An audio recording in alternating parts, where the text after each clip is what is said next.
আসসালামু আলাইকুম বন্ধুরা, কেমন আছেন সবাই? দেশ বিদেশে যেখান থেকে যে দেখতেছেন সবাইকে অসংখ্য ধন্যবাদ। তো ওয়েলকাম টু মাই চ্যানেল।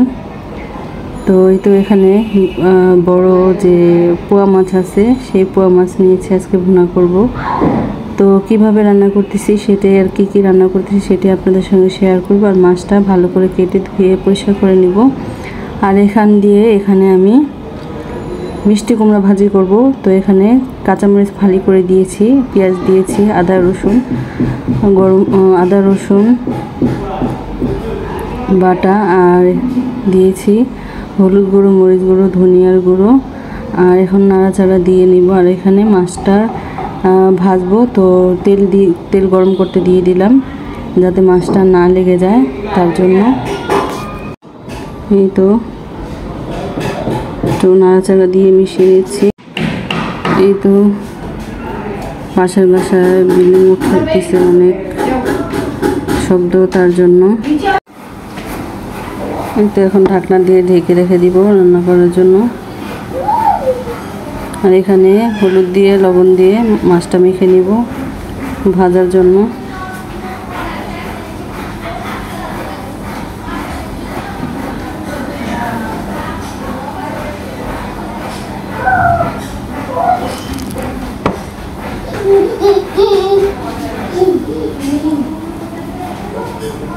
এই তো ভাজার জন্য বসিয়ে দিলাম।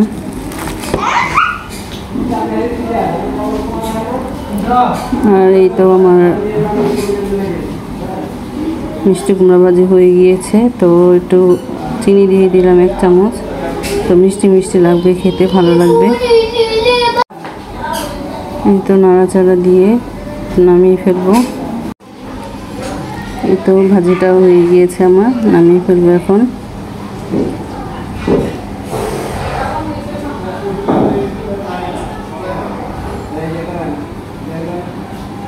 নামিয়ে নিব এখন। তো একটু ধনিয়া পাতা দিয়ে দিচ্ছি।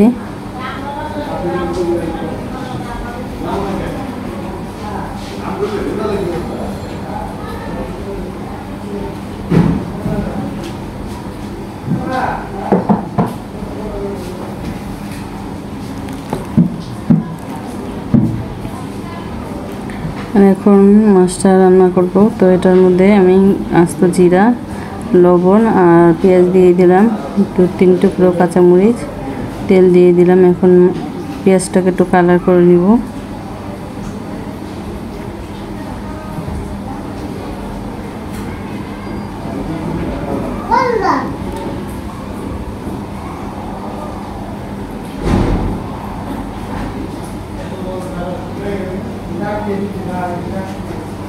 আর এখানে মাছটা কিন্তু ভেজে নিয়েছি আমি, একটু কড়া করে ভেজে নিব। মাছ যখন ভুনা করে কিন্তু কড়া করে ভেজে নিলে ভালো হয়। আর পাশের বাসায় বিল্ডিং উঠাচ্ছে, অনেক আওয়াজ, শব্দ, তো তোমরা কিছু মনে করো না। আর এখানে আমার পেঁয়াজটা কিন্তু নরম হয়ে এসেছে। এই তো দেখো কালার হয়ে চলে এসেছে। এখানে আমি দিয়ে দিলাম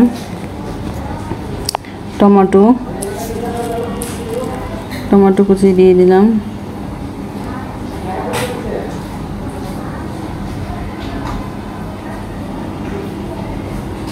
পানি দিয়ে দিব পেঁয়াজটা যাতে সিদ্ধ হয়ে যায় আর টমেটোটা সিদ্ধ হয়ে যায় যাতে। এখন মশলাগুলো দিয়ে দিব। আদা রসুন বাটা দিয়ে দিলাম, আর স্বাদ মতো লবণ তো আগিয়ে দিয়েছি। আর এখানে দিয়ে দিলাম হলুদ গুঁড়ো, মরিচ গুঁড়ো, ধনিয়ার গুঁড়ো, আর সামান্য একটু গরম মশলার গুঁড়ো দিয়েছি। এখন মশলাটা কষিয়ে নিচ্ছি। একটু পানি দিয়ে দিলাম মশলাটা কষানোর জন্য। ভালো করে কষিয়ে নেব। তো যারা শুরুতে এখন একটা লাইক দাওনি, অবশ্যই একটা লাইক দিয়ে প্লিজ আমার ভিডিওটা কন্টিনিউ করো। আর এখানে আমি যে মাছটা ভেজে নিয়েছি, মাছগুলো দিয়ে দিব এখন। তো মাছগুলো অফ ক্যামেরায় আমি দিয়ে দিলাম।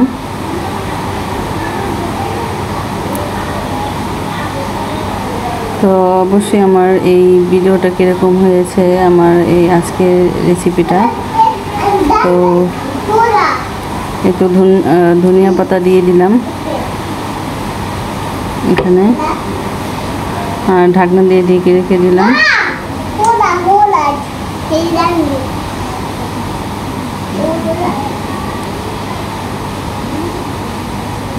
এই তো মাছটা কিন্তু আমার হয়ে এসেছে, আর পানিটা কিন্তু শুকিয়ে গিয়েছে দেখো। তো ভিডিওটা ধৈর্য ধরে দেখার জন্য অসংখ্য ধন্যবাদ। ভালো থেকো, সুস্থ থেকো, আল্লাহ হাফিজ।